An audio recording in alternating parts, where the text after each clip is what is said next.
¿Cómo vivir la ética en el siglo XXI?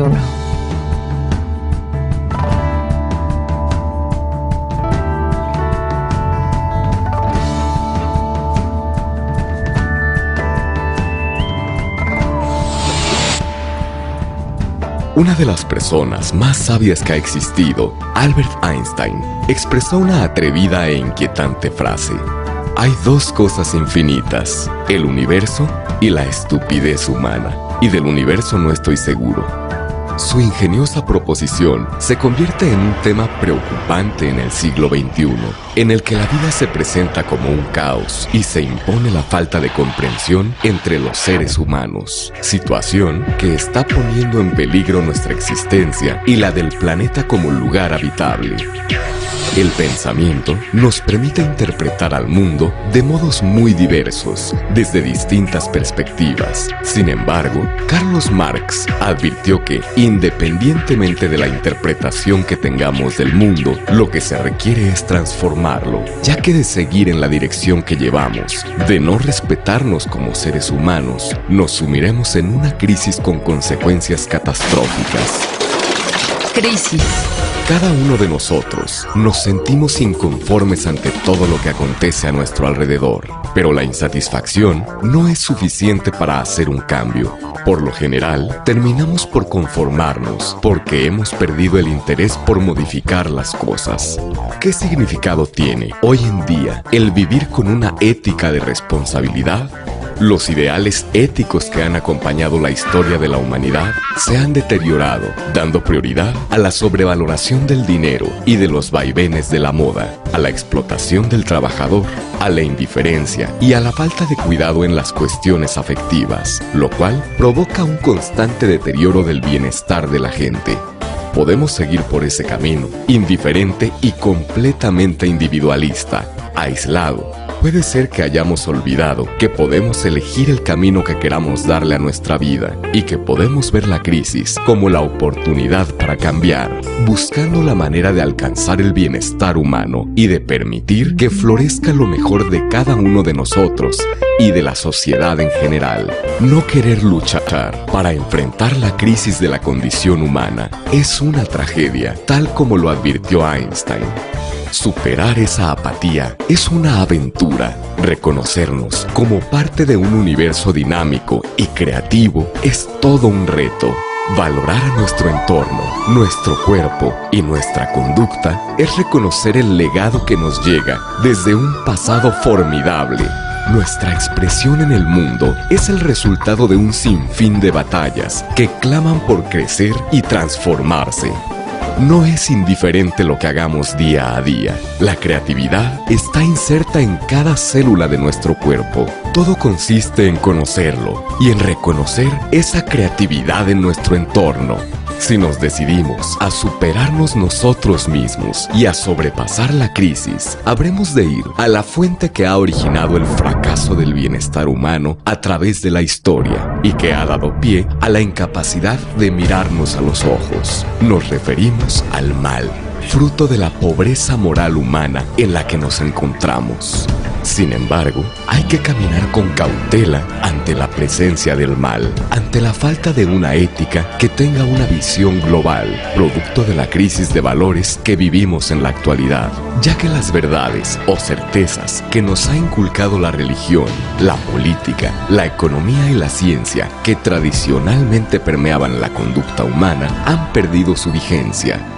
Es importante señalar la falta de interés común, originada por las reglas económicas que privilegian al individualismo y al consumismo, donde son pocos los favorecidos. El mal ha estado en nosotros y ha permeado nuestra conducta. De ahí la necesidad de repensar la situación, aun cuando creamos que es demasiado tarde. Pero no será posible un nuevo orden mundial sin una ética global de responsabilidad. Es necesario rescatar lo bueno de la humanidad entera, recordando que antes que el dios dinero y las posesiones materiales está lo humano, y lo humano no puede estar dividido en castas o islotes, ya que, como veremos, la misma naturaleza nos lo impide. Hay que enseñar a vivir la ética, a experimentarla y globalizarla con el fin de mostrar que somos competentes para ella, que estamos familiarizados con ella, simplemente porque somos humanos hasta la médula. Lo que pretendemos es mostrar lo humano que hay en nosotros, lo cual nos caracteriza íntimamente para hacerlo visible y mostrarlo a los demás. Si lo logramos, entonces habremos puesto en el mundo más de lo que nos imaginamos. Habremos insertado el bien en la realidad. Así, lograremos por principio que los que nos escuchan reflexionen sobre la posibilidad de hacer el bien para con los demás, para que el mundo pueda ser un mejor lugar donde vivir, y además que se den cuenta de que esa posibilidad existe en todos. Vivir la ética implica ponerla en práctica en cada acción que realizamos, buscando vivir en armonía, no solo con nuestros congéneres, sino con toda la naturaleza que nos rodea, haciéndonos responsables de nuestras acciones diarias, porque de todas ellas se desprenden consecuencias que tienen efectos reales en los demás. Siempre recordando la regla de oro, saber que no debemos tratar a nadie de un modo en que no nos gustaría que nos trataran a nosotros. El dolor, el mal, el miedo son sensaciones desagradables que disgustan y violentan nuestro ser. Pero para realizar un cambio en el pensamiento humano y poder transformar al mundo en que vivimos, necesitamos conocer la naturaleza que nos rodea, desde lo más grande hasta lo más pequeño, y estudiar al cuerpo humano, ese que nos permite la capacidad de pensar, dándonos la posibilidad para expresar pasiones y sentimientos por medio de una herramienta portentosa, el lenguaje.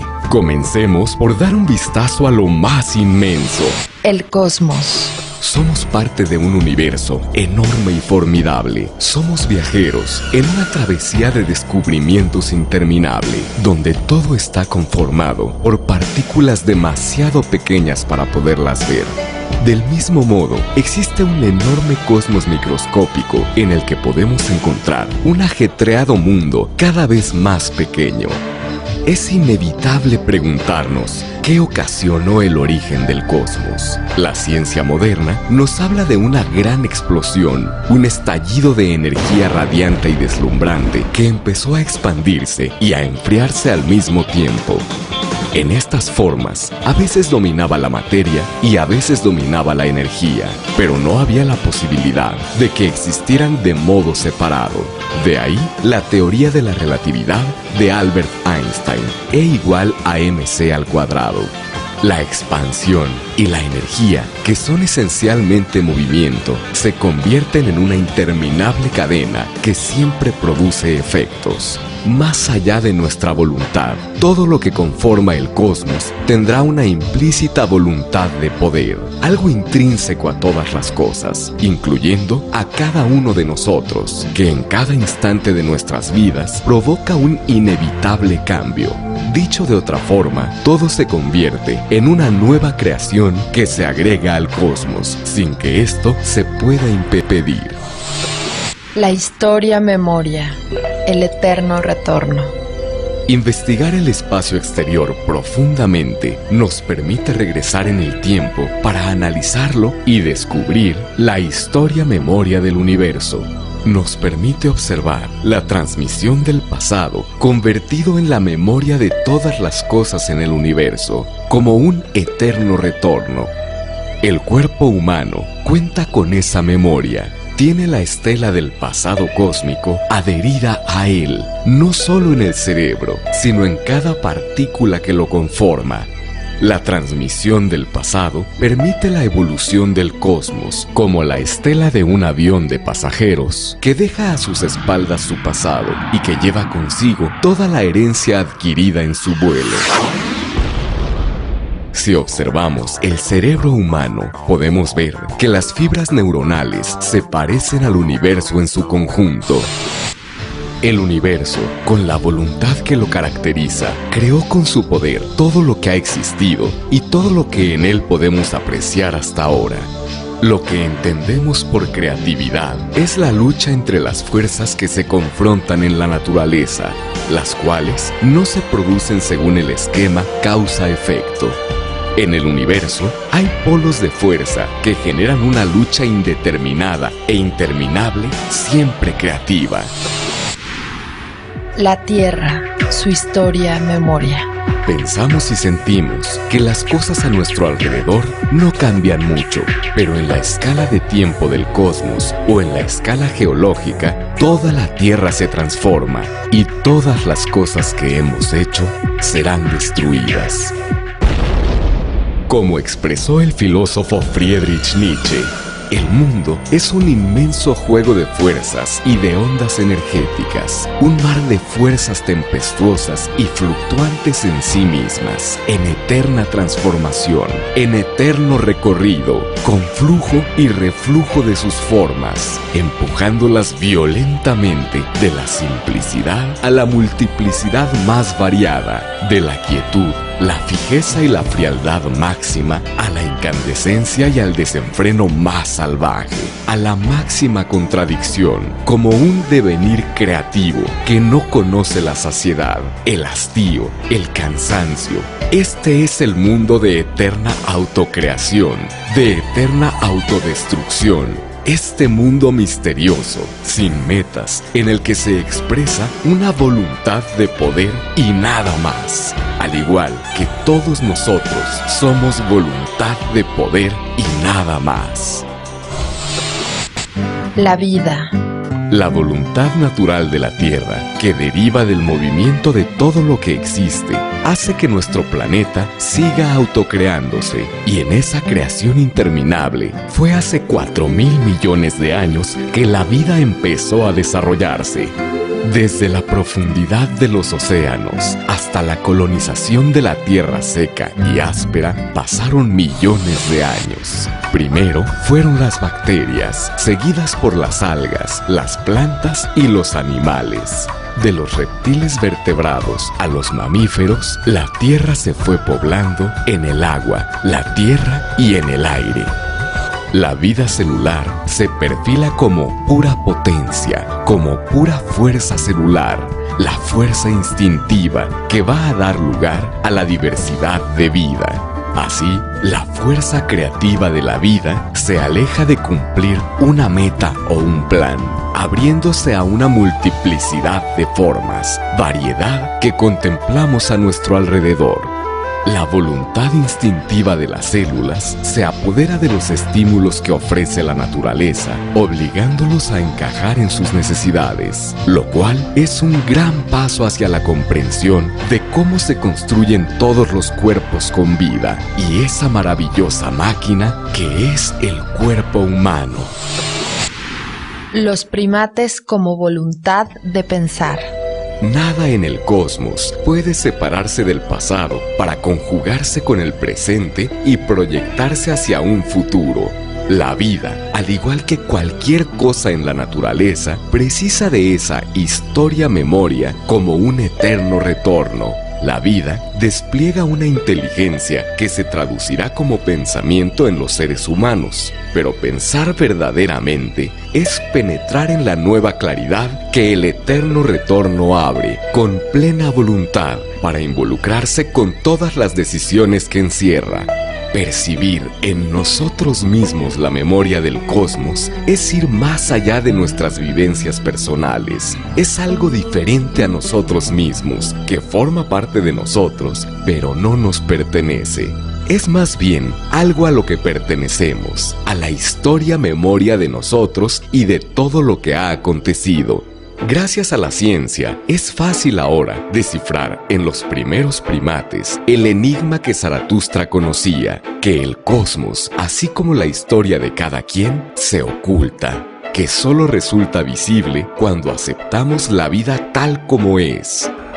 Los instintos de los primates se convierten en inteligencia y por lo tanto en pensamientos que los ayudan a lidiar con los muchos desafíos de la vida. saben dónde buscar y encontrar alimento y tienen buena comunicación entre ellos, ya que emiten sonidos agudos que se transmiten musicalmente por medio de sus canciones, las cuales viajan muchos kilómetros a través del tapiz vegetal, proclamando que su territorio les pertenece. Transmiten sus conocimientos por medio de una comunicación compleja. Enseñan a sus crías todo lo que necesitan saber sobre el complejo mundo de los árboles, las termitas y hormigas, y son capaces de identificar a más de 200 clases de plantas comestibles, evitando las venenosas. De ahí la importancia de la memoria e historia, porque les da la capacidad de recordar lo aprendido como parte esencial en su vida. Y lo que aprenden se convertirá en habilidades que enseñarán a sus hijos. También son capaces de usar herramientas, cazar, pescar y muchas otras cosas más. Por medio de sus instintos, que se convierten en pensamientos, los primates son creativos e innovadores. Los humanos actuales hemos heredado muchos de sus lazos afectivos y conocimientos. La antropología social explica la evolución de los instintos humanos, de sus pensamientos y de la necesidad de una cooperación entre los humanos, que no es otra cosa que una ética mundial. La sociedad, o lo que es lo mismo, el convivir en sociedad, no es un invento del pensamiento humano, sino que llegó a existir gracias a la evolución, como parte de nuestra naturaleza. De ahí, la necesidad de vivir y experimentar la ética, y no solo de conocerla. El comportamiento humano está provocado por motivos muy distintos, algunos muy remotos. De ahí la necesidad de entender la memoria historia. Esta, combinándola con el momento que se vive, nos revela el natural egoísmo individual o de grupos. Experimentamos el placer y el dolor. Tenemos emociones ante el sufrimiento ajeno y mostramos lealtad como una ayuda para la supervivencia, sin olvidar que el medio ambiente siempre está presente en el pensamiento. África, con su mezcla de bosque y sabana, es ideal para el mono que camina totalmente erguido, y fue el lugar que los ayudó a desarrollar la comprensión de sus instintos, para convertirlos poco a poco en pensamientos, y después de muchos años, a crear el lenguaje. Aprendieron a emitir sonidos para comunicarse, lo que en la evolución se convertirá en palabras, conceptos, lenguajes y medios de comunicación, y que en su momento los ayudó a parecer más peligrosos de lo que en realidad eran. Los simios desarrollarán herramientas para hacerse de alimento y eventualmente construirán armas. Pasaron de ser simples carroñeros a cazadores, pero transcurrirán por lo menos 2 millones de años antes de que cualquier simio pudiera mantener una conversación elemental. Desde el incipiente lenguaje del primate, la evolución llegó finalmente a la consolidación de nuestro increíble cuerpo humano, con la asombrosa capacidad de comunicarnos. Instinto. Es importante darnos cuenta de que en los seres humanos predominan los instintos, que a través de miles de años de compleja evolución se transforman en lo que conocemos ahora como pensamiento, y que en su conjunto podemos llamar como racionalidad, siempre que entendamos a esta última como la forma en que los humanos transmiten sus pensamientos individuales, tratando de lograr un entendimiento con los demás. Esa racionalidad nos ha diferenciado de otras especies, pero no nos hace demasiado distintos como ha pretendido la humanidad.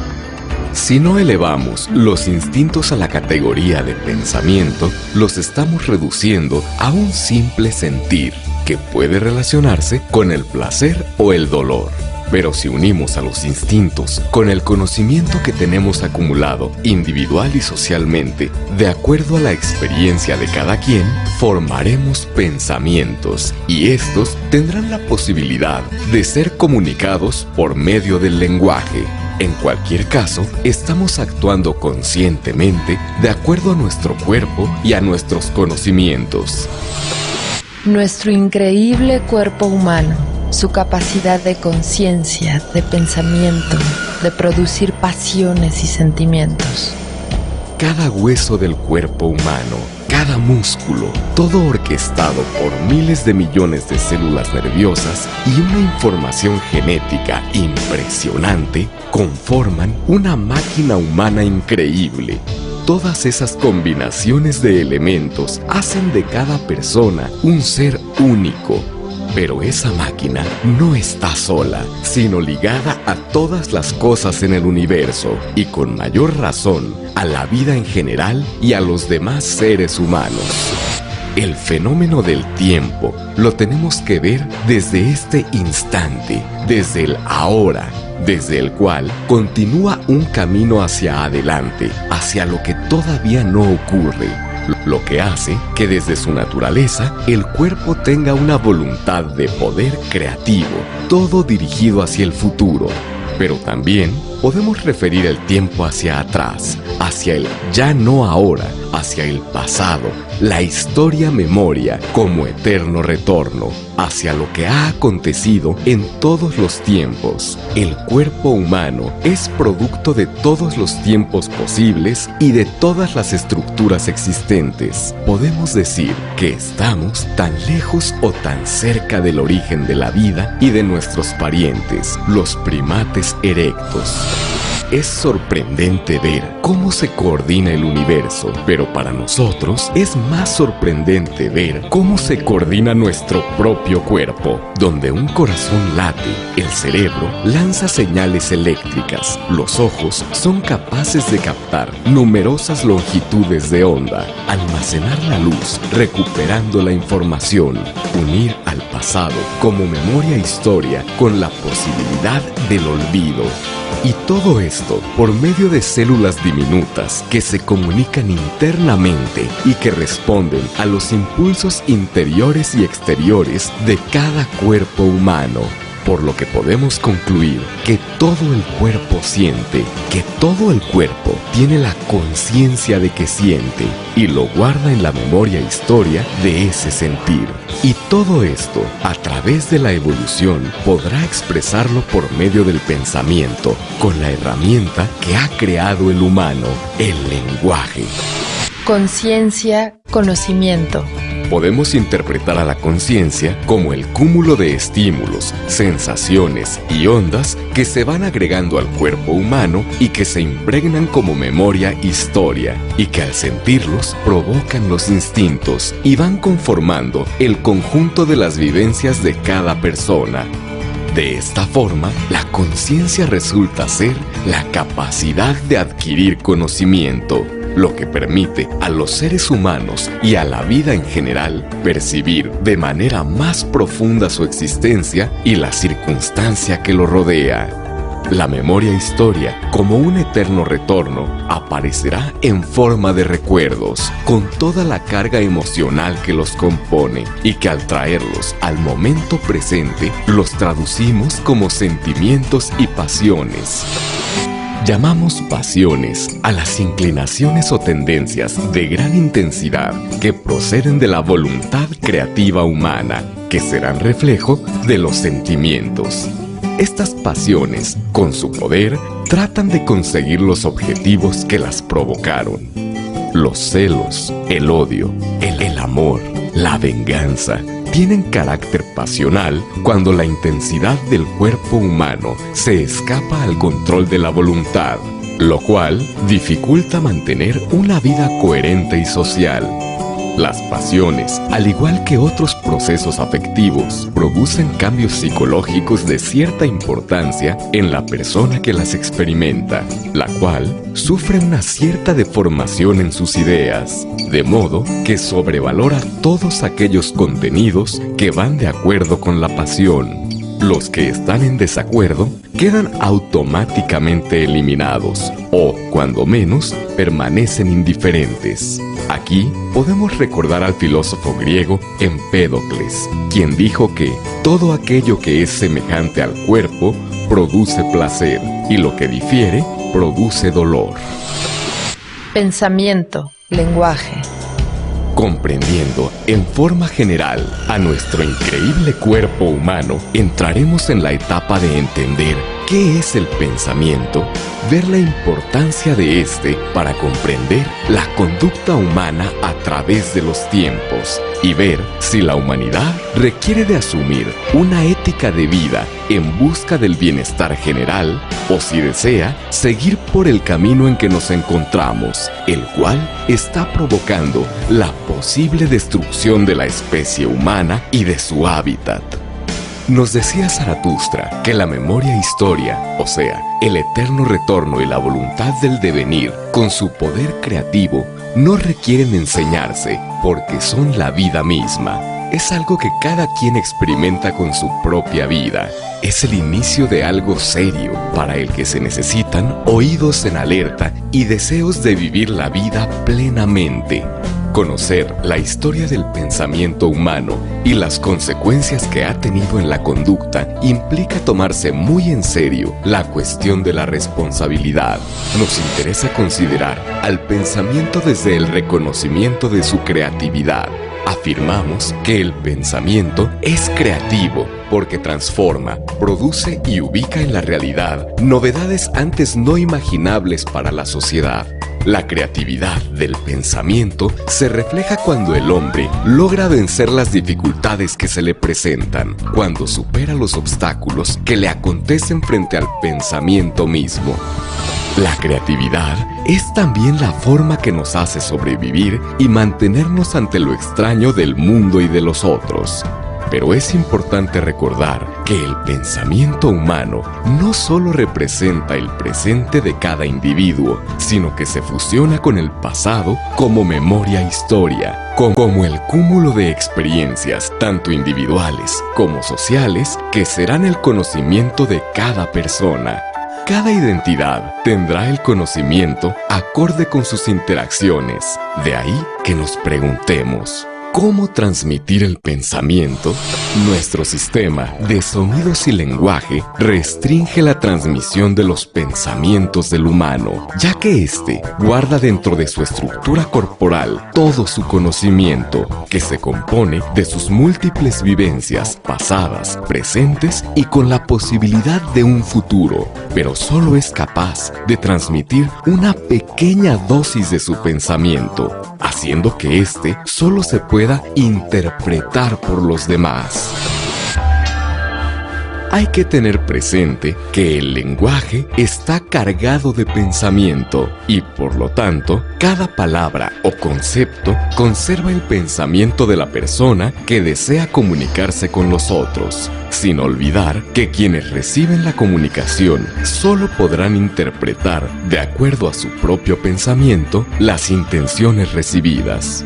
No cabe duda de que el humano, al tratar de transmitir sus pensamientos, buscando una forma de entendimiento entre unos y otros por medio del lenguaje, se ha creado a sí mismo. El humano es una metáfora de sí mismo, pero la fuerza creadora de la palabra reside en el humano que la pronuncia. El humano pone en marcha el lenguaje. Al comunicarnos con palabras, empieza la compleja telaraña de pensamiento social, que se representa por medio de las pasiones y los sentimientos, dando lugar a que existan los filósofos, oradores y literatos que escogen sus palabras para transmitirlas a la sociedad, con el deseo de que se unan a su forma de interpretar al mundo, ya que todo lenguaje es comunicación. La mentira. Como anteriormente manifestamos, el conocimiento, los pensamientos, las pasiones, los sentimientos y las emociones no se pueden comunicar en su totalidad, porque el cuerpo humano no tiene la posibilidad de transmitir la conciencia de cada individuo, sino que solo podemos transmitir una parte de lo que somos. Esta situación fisiológica del cuerpo también tiene sus ventajas, ya que los seres humanos pueden disfrutar de su individualidad, siempre que se considere que no estamos solos y que dependemos de los otros y también del medio ambiente en que se vive, lo que nos permite, entre otras cosas, hacernos responsables de nosotros mismos y guardarse secretos por medio de nuestra privacidad. Pero no todo es miel sobre hojuelas, ya que la posibilidad de guardar secretos ha dado lugar a manipular el pensamiento humano y decir mentiras que se alejan de la realidad y la verdad de los acontecimientos. La mentira es real, ya que produce efectos en este mundo y se convierte en el acto más egoísta que puede existir, porque se le oculta deliberadamente a otros seres humanos algo de la realidad. La mentira afecta, y dependerá de la afección el daño que causa. De ahí que existan mentiras piadosas o mentiras que dañan a la sociedad en general. La historia de la humanidad está plagada de actos inocentes ante el desconocimiento de la naturaleza, pero también de mentiras que han sumido a la humanidad en una realidad histórica que es la falta de bienestar para la gente, cuyas consecuencias las estamos palpando en el siglo XXI, al vivir en un mundo caótico y violento que nos puede llevar a la extinción de la especie humana. La metafísica. Aristóteles definió la ontología como el estudio del ser en cuanto ser, estudio que está muy cerca o en el mismo nivel de la teología y la metafísica. No cabe duda que el pensamiento metafísico supraterreno históricamente ha hechizado a la humanidad, o como diría un profesor mexicano, ha agandallado al imaginario colectivo. Un simple verbo, el del ser, ha llevado a la humanidad a aceptar los pensamientos preestablecidos que imponen la noción de centro, faraón, rey, Dios, papa, presidente, jefe, poder y pecado. Esto ha dominado el pensamiento occidental y nosotros pensamos que también el oriental, pensamiento que privilegia a las jerarquías políticas, religiosas, económicas, determinando el lugar que tienen los que están en las periferias de su poder, condicionando su participación en estructuras que delimitan, clasifican y autorizan la participación individual o colectiva, a lo que Lacan llamó el supuesto objeto del saber por la exquisitez de sus postulados. La memoria historia como eterno retorno. ¿Cómo puede entenderse que a través de su historia los humanos hayan soportado a tantos tiranos, ladrones, filósofos, sacerdotes, políticos y economistas si no tienen otra fuerza que la que los humanos les han dado? ¿Será cierto lo que dijo Einstein de que la estupidez humana es tan grande como el universo? ¿O tenemos que aceptar que la humanidad todavía se encuentra en su juventud y apenas estamos empezando a tener conciencia de lo que es la vida y el universo? En cualquier circunstancia, la humanidad tiene que pensar en hacerse responsable de sí misma, tomando conciencia de lo que significa su memoria historia como un eterno retorno, para que no se olviden las experiencias que han llevado a la humanidad a la imposibilidad de comunicación entre unos y otros. Porque prevalece entre nosotros el egoísmo, la avaricia, la mentira y el alejamiento de las necesidades de los otros. En los últimos años, la filosofía y el humanismo han buscado abandonar los pensamientos imperativos de los discursos dominantes en busca de soluciones prácticas y congruentes con el sentido de la naturaleza y, por lo tanto, de la vida, ya que lo que interesa es radicalizar los acontecimientos a favor de todos, lo que equivale a practicar una ética que se viva, una filosofía política a favor de la vida para su bienestar, lo cual cambiaría la forma de pensar humana. Una filosofía que, al revés de lo que pensaba Platón, no tenga suelo firme, que acepte la creatividad del pensamiento, reflejo de la naturaleza creativa, pero no caótica, sino mesurada. La ética que se viva con la filosofía del cambio será útil si se refiere a la humanidad y al lugar donde vive, aceptando que en la actualidad estamos en un caos en donde interfieren poderes económicos, políticos, religiosos e incluso científicos que dominan a las mayorías. Al pensamiento, producto del trabajo milenario humano, se le debe de dar el reconocimiento de la influencia que significa para la conducta humana y la de cada ser humano. El cuerpo humano, como lo hemos visto a través de este seminario, es constitutivamente pensamiento que se relaciona con todo nuestro alrededor. Hemos construido nuestra historia con pensamientos que no han estado acordes con la realidad, pero también podemos transformar los pensamientos hacia otros rumbos, posiblemente para lograr los anhelos que comparten las mayorías y que no pueden ser otros que los que estén a favor de la vida y del bienestar de toda la sociedad. Un intento majestuoso donde el pensamiento no se encuentre enajenado por prejuicios u órdenes mayores que le impidan avanzar.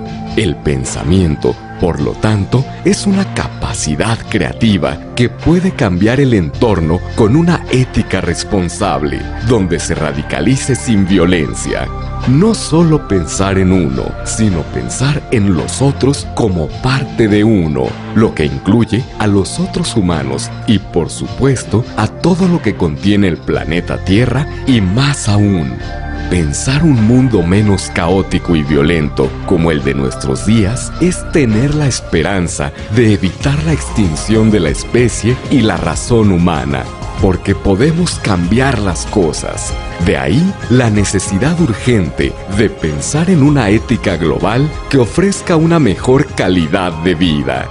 Debemos encontrar una trasvaloración que sustente a la humanidad en su diversidad, en una actitud moral que respete a todos, que cuide a todos, tomando la existencia humana en serio, con una visión de convivencia entre los humanos, porque cada uno de nosotros tiene una dignidad única e inviolable que nos obliga a aceptarnos como humanos, aceptando que de nosotros mismos depende el mundo y su funcionamiento, más allá de todos los males que hemos engendrado por medio del pensamiento.